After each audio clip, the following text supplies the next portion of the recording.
Por 6 anos, o Fritz Hermann usava sua posição como informante da polícia para se esconder à vista de todos enquanto ele cometia terríveis assassinatos como o vampiro de Hanover. Todos os habitantes da sua cidade natal achavam que ele era um homem extremamente amigável e inofensivo. Enquanto isso, ele realizava uma terrível matança embaixo dos seus narizes. Então é nesse vídeo que eu vou te contar toda a história do Fritz Hermann, que foi um homem, um serial killer que assassinou quase ou mais de 30 jovens, através de uma mordida no pescoço das vítimas que ele chamava de mordida do amor. Então, antes da gente começar, já deixa o seu like para ajudar a crescer este canal, porque assim o YouTube vai mandar esse vídeo para outras pessoas também. Se inscreve aqui também para você ficar por dentro quando sair vídeos novos, vídeos onde eu conto sobre casos de terror, casos sobrenaturais, enfim. Vou deixar para vocês aqui embaixo também meu Instagram para vocês irem lá me seguir, tá bom? Então, sem mais enrolação, vamos começar o vídeo de hoje.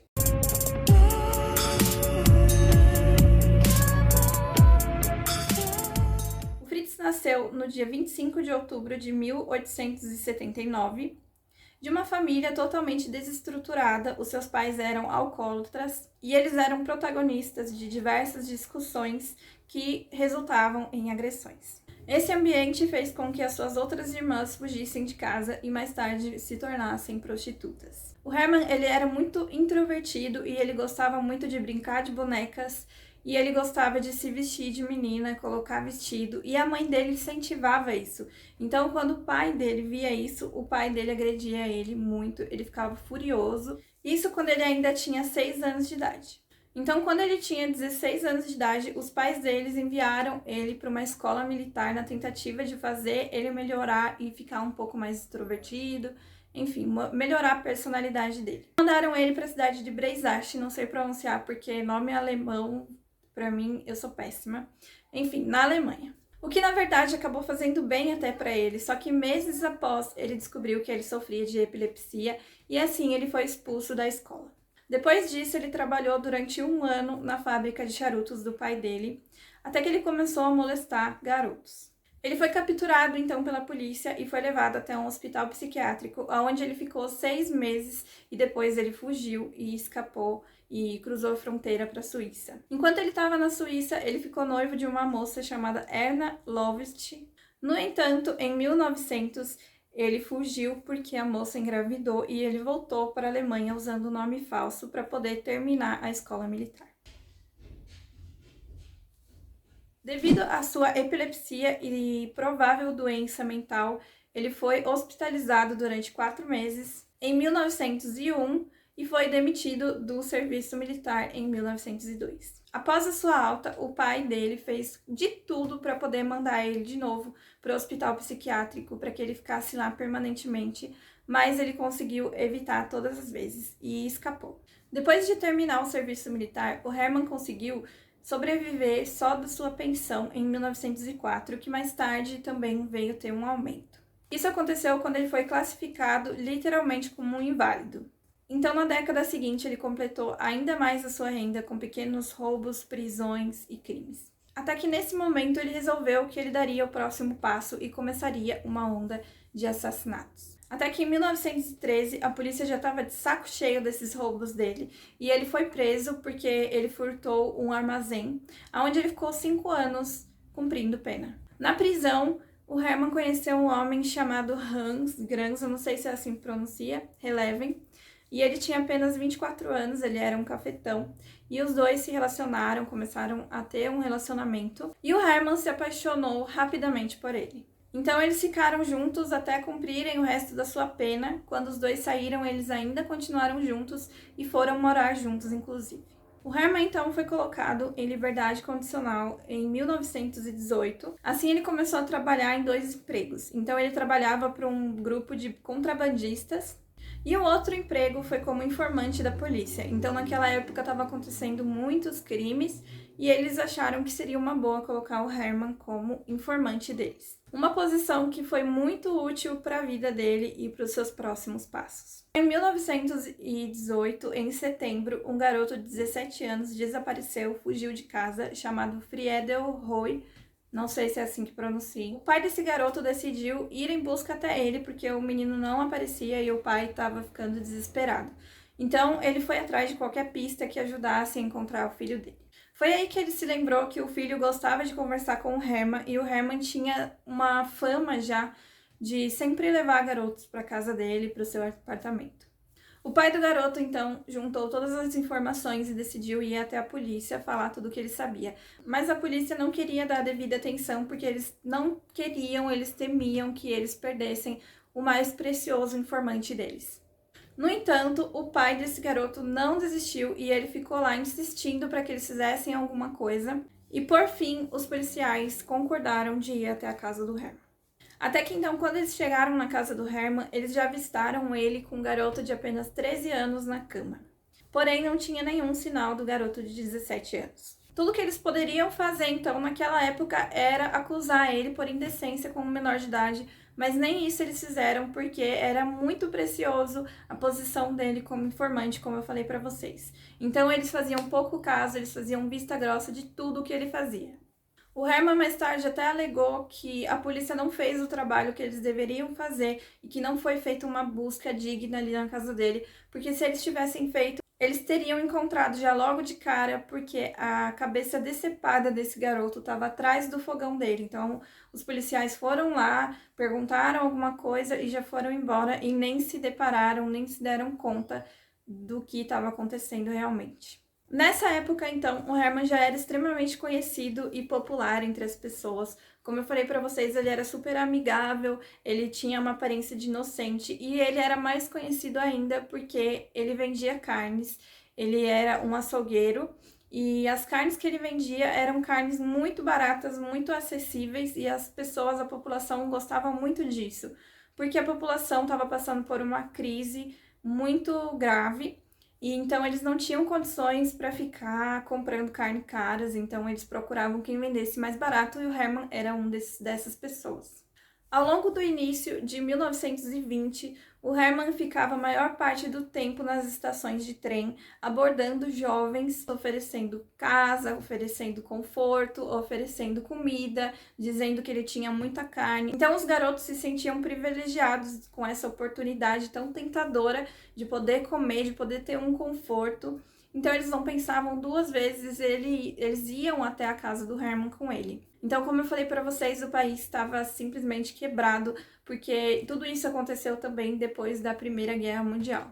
Era assim, então, que o Herman agia. Ele simplesmente abordava os garotos na estação, levava eles para casa e com a ajuda do amante dele, aquele Gans lá, eles esperavam, davam comida, né, para esses jovens, esperavam eles comerem, depois ele simplesmente dava uma mordida nos seus pescoços.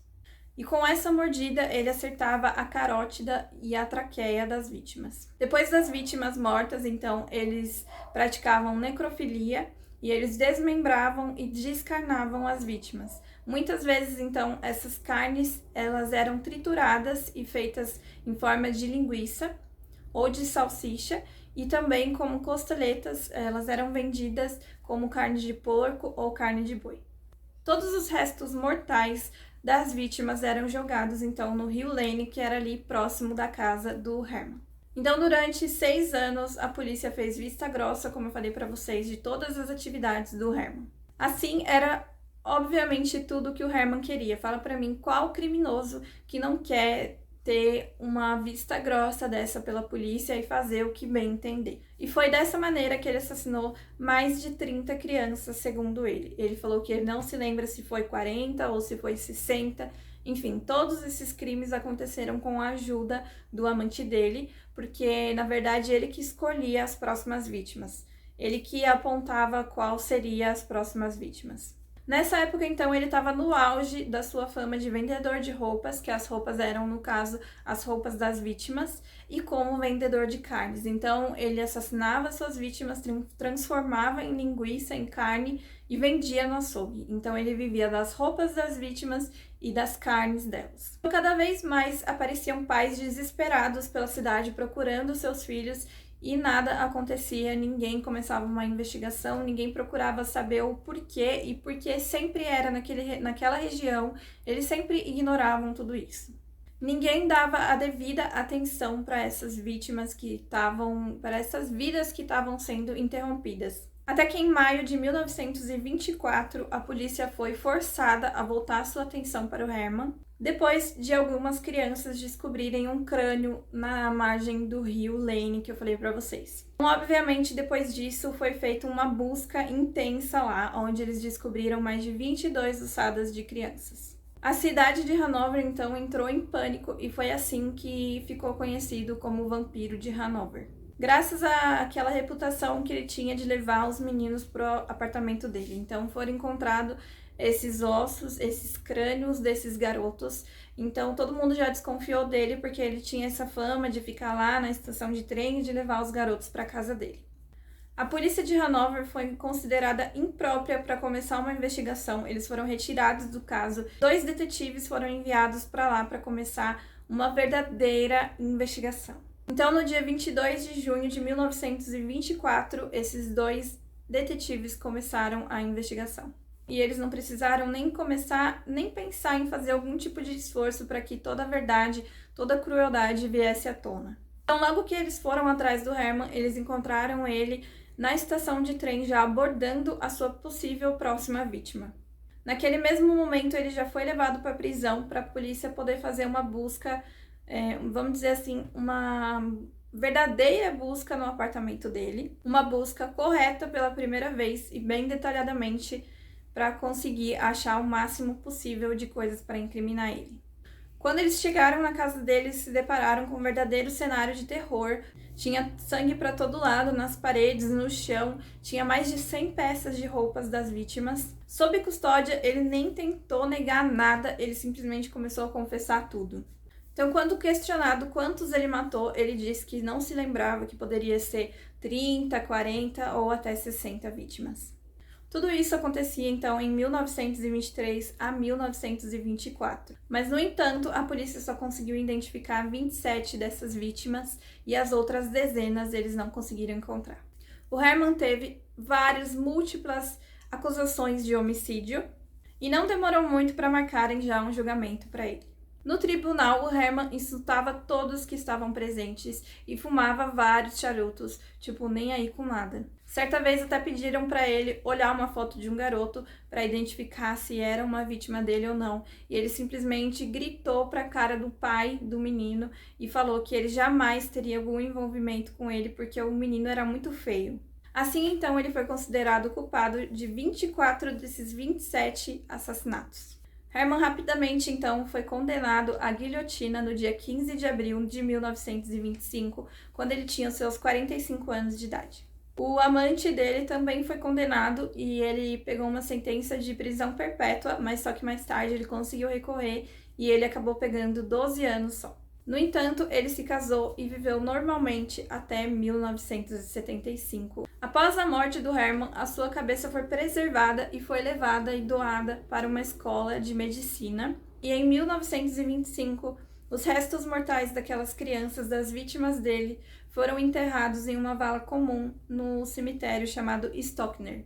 Embora a população de Hanover estava ansiosa para esquecer tudo aquilo, foi feito um filme, um thriller, em 1931, onde conta toda a história desse serial killer. Os crimes do Herman e do amante deles tiveram um efeito trágico naquela época, porque na Alemanha já era proibido naquela época as pessoas serem gays. Então isso piorou ainda mais porque uma onda de homofobia varreu o país, tomou conta de tudo. Exatamente 89 anos depois, a escola de medicina cansou de manter a cabeça do Herman lá, então eles colocaram para cremar, eliminando assim os últimos vestígios do vampiro de Hanover, e isso aconteceu em 2015. Então eu espero muito que vocês tenham gostado do caso de hoje. Se você gostou, se você tem alguma sugestão de próximo vídeo ou aqui para o canal, deixa aqui nos comentários, tá bom? Obrigada para você que assistiu até agora, um beijo e até a próxima!